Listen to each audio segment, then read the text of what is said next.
రైతులను ఆదుకోవాలి. మరీ ముఖ్యంగా ఇటీవల కాలంలో రైతు ఆత్మహత్యలు విపరీతంగా పెరిగిపోయాయంటూ ఈరోజు కలెక్టర్ని కలవడానికి మాజీ మంత్రి డాక్టర్ సాకేత్ శైలజనాథ్ వచ్చినటువంటి నేపథ్యం. మరి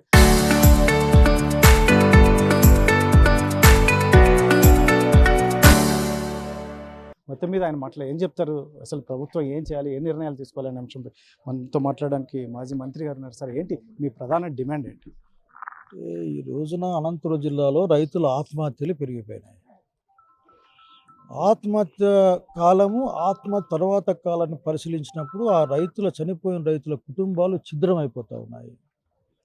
మా రైతు నాయకులందరూ కూడా, మా నారాయణ గారు కానీ, శ్రీరామరెడ్డి గారు కానీ, మా సత్యనారాయణ రెడ్డి కానీ, ఇట్లా రైతు నాయకులందరూ, భాషా గారు కానీ, వీళ్ళందరూ చాలా ఆందోళన, ఆవేదనతోనే ఉన్నాయి. ఈ రోజున వరుసగా ఒక 2 నెలల కాలంలో 3 చనిపోయిన పరిస్థితి. ఆ కుటుంబాల్లో అసలు తినడానికి తిండి కూడా ఉంటుందో లేదో అర్థం కాని పరిస్థితి. సో ఈ ప్రభుత్వం దగ్గర నుంచి రావాల్సిన నష్టపరిహారం రావడం లేదు. ఇప్పటికే ఇన్సూరెన్స్ లేదు, గవర్నమెంట్ తప్పు చేయడం వల్ల, గవర్నమెంట్ కట్టకపోవడం వలన.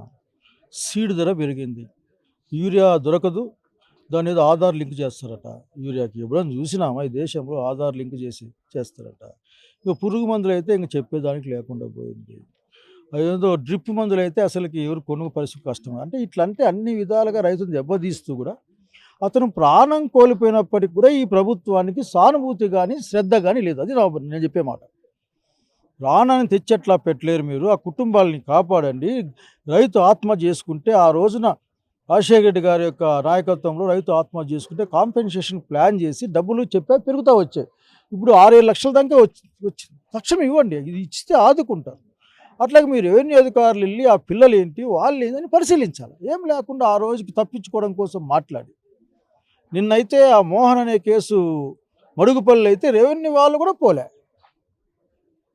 మనమే చెప్పుకొని పోలీస్ స్టేషన్లో కేసు పెట్టుకునే పరిస్థితి. కాబట్టి అది తప్పు చేస్తూ ఉన్నారు మీరు, అన్యాయం చేస్తూ ఉన్నారు. రైతును ఆదుకోవడం అనేది ఇంపార్టెంట్గా చేయాలి మీరు, ఎందుకంటే రైతు ఆత్మహత్యలు ఆగుతాయి. ఆత్మహత్య చేసుకుని రైతు కుటుంబాల గురించి కూడా ఆలోచించండి. కడుపులో మండుతూ ఉంది మిమ్మల్ని చూస్తూ ఉంటే, అసలు ఈ ప్రభుత్వాన్ని చూస్తూ ఉంటే. అసలు చెప్పే మాటలు ఇంటే అక్కడ కోటలు కదా, ఆకాశం దాటిపోతుంది వీళ్ళ దగ్గర. అనంతపురం జిల్లాను మొత్తం వాళ్ళు ఏదో పారిశ్రామిక యుద్ధ విమానం నడిపిస్తారట. ఆ విమానం నడుస్తుంది నాకు తెలియదు. ఒక ఆయన అంటాడు ఆఖరికి బుల్లెట్ బైక్ దిగడుతుంది. బుల్లెట్ కాదు బాబు, ఇక్కడ ప్రాణాలు పోతాంటాయి ఆఖరికి. కనుక 99 పైసలకి రూపాయికి భూములు అమ్ముకోవడం కాదు, రైతు గురించి ఆలోచించండి. చనిపోయిన తర్వాత రైతు కుటుంబం ఏమవుతా ఉంది ఆలోచన కోరుతూ ఉంటారు. ఆ రోజు మాట్లాడేస్తారు, ఇచ్చేస్తాం, ప్రభుత్వం ఆదుకుంటుంది అని. కనీసం ఫ్యూనరల్ ఖర్చు కూడా ఇయ్యరు, నేను చూసిన దగ్గరుండి. కాబట్టి తప్పని చెప్పడానికి వచ్చాం. ఇది ఇట్లాగే కొనసాగితే ఖచ్చితంగా పెద్ద ఎత్తున ఇక్కడ కాదు, అనంతపురం నడిబొడ్డున ఒక తీవ్రమైన ప్రతిఘటన కార్యక్రమాన్ని ఏర్పాటు చేస్తామని తెలియజేస్తా ఉన్నాం. సార్, ముఖ్యంగా ఇప్పుడున్న సిచ్యువేషన్లో రాజకీయ పార్టీలు ఏవైనా కూడా అధికారంలో ఉన్నప్పుడు ఒక రకంగా, అధికారంలో లేనప్పుడు మరో రకంగా ఈ రైతుల అంశాన్ని అయితే ప్రస్తావిస్తున్నారు, కానీ పర్మనెంట్ సొల్యూషన్స్ అనేవి ఎక్కడ చూడట్లేదు. దీని మీద ఒక మాజీ మంత్రిగా మీరు ఏం చెప్తారు? మీరు అర్ధసత్యంగా మాట్లాడుతూ ఉన్నారు. రాజశేఖర రెడ్డి రైతుల కష్టాలు చూసినాక రాజశేఖర రెడ్డి గారు కరెంటు మాఫీ చేసాం, కరెంటు ఫ్రీగా ఇచ్చాం. 90% డ్రిప్పు లేదంటే 70% డ్రిప్పు ఆఖరికి అడిగినంత ఇచ్చినాం. సీడ్కి ఆఖరికి సమస్య లేదు. చివరికి చెట్లకి తొక్కుకోవడానికి కూడా ఎన్ఆర్జీఎస్ కింద లింక్ చేసినాం. అట్లాగే నాకు బాగా గుర్తుంది, వరి కొనుగోలు కేంద్రాలు విపరీతంగా పెట్టేవాళ్ళం. మొక్కజొన్న కేంద్రాలు ఇప్పుడు అప్పుడు మొక్కజొన్న తక్కువ వేసేవాళ్ళు. వేరుశనగ విత్తనం సకాలంలో ఇచ్చేవాళ్ళు. మేము ఊజు బట్టి ఇచ్చలే, ఊజు పెడుతుంటే ఊజుకి మోనోక్రోటోఫాస్ చల్లని చెప్పి మేము ఇవ్వలే. కానీ ఆ రోజున ఒక మాట చెప్పాం, బస్ ధైర్యంగా చెప్తా, వేరుశనగకి చెట్లకి చెనిక్కాయలు కాయకుండా పోతే డబ్బులు కాపిస్తామని చెప్పి దుడ్లు కాపిచ్చి ఇచ్చినాం మేము.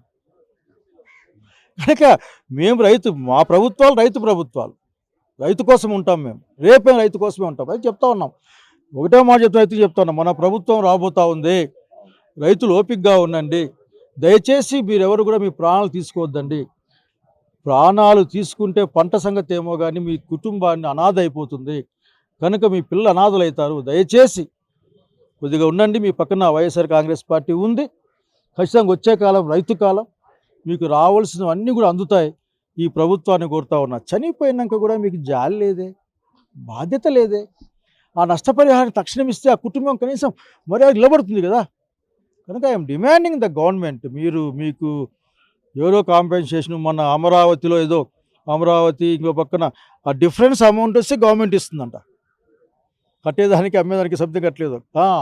గుర్తుకు విశాఖపట్నంలో ఆ రియల్ ఎస్టేట్ కంపెనీ వాళ్ళకి ఇచ్చినారు, అక్కడ అమ్మకాల కొనుగోలు మధ్యలో తేడా వస్తే ఆ తేడా అమౌంట్ గవర్నమెంట్ ఇస్తుందంటే ఏం మాట్లాడతావు. రంగయ్య బాగా చెప్పాడు, 99 పైసలు ఆడుంది ఇప్పుడు ఆఖరికి, 2 పైసలు కనిపిస్తుందా, పైసా కనిపిస్తుందా. కనుక తేలిక భావం రైతు అంటే, రైతు ఏం చేసుకోండి కానీ రైతు పక్షాన మేమున్నాం.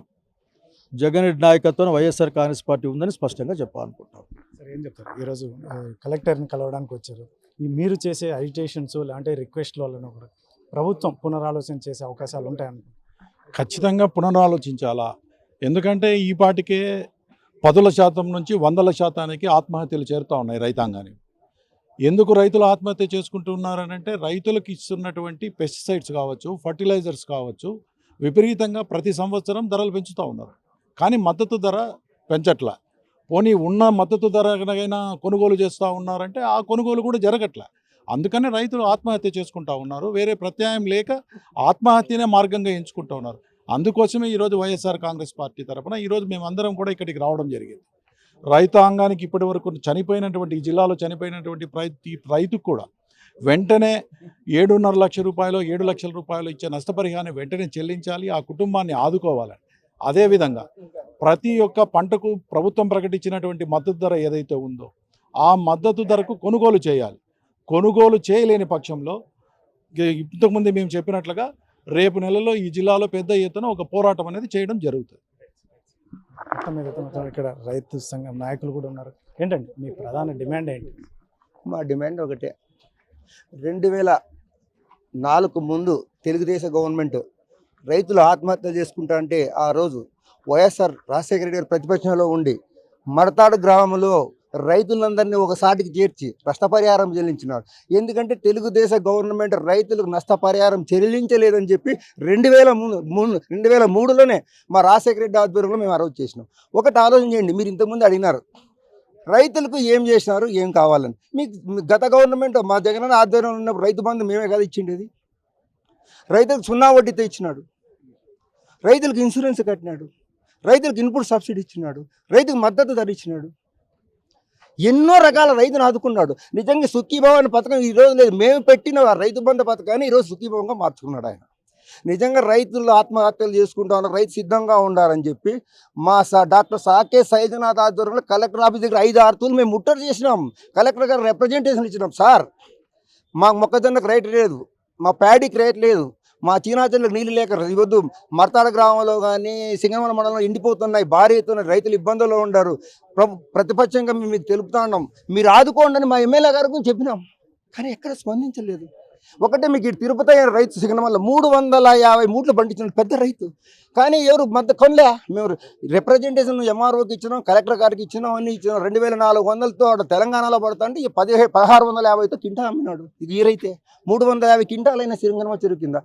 రైతుల గురించి ఎక్కడ ఈ గవర్నమెంట్ పట్టించుకోవడం లేదు. కాబట్టి రైతుల ఆత్మహత్యలకు ప్రేరేపిస్తున్న ఈ ఎన్డీఏ గవర్నమెంట్కి వ్యతిరేకంగా రాబోయే కాలంలో మా సార్ ఆధ్వర్యంలో భారీ ఎత్తున మేము రైతుల కోసం ధర్నాలు చేస్తాం, దిగ్బంధం చేస్తాం.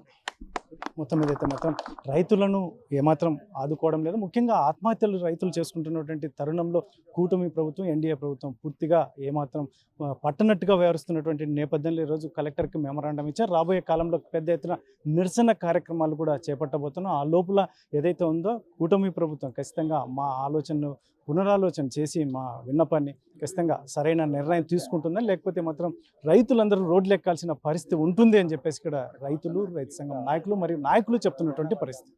కెమెరా పర్సన్ సుధాకర్తో చల్లాకే నాయుడు, RTV, అనంతపురం జిల్లా.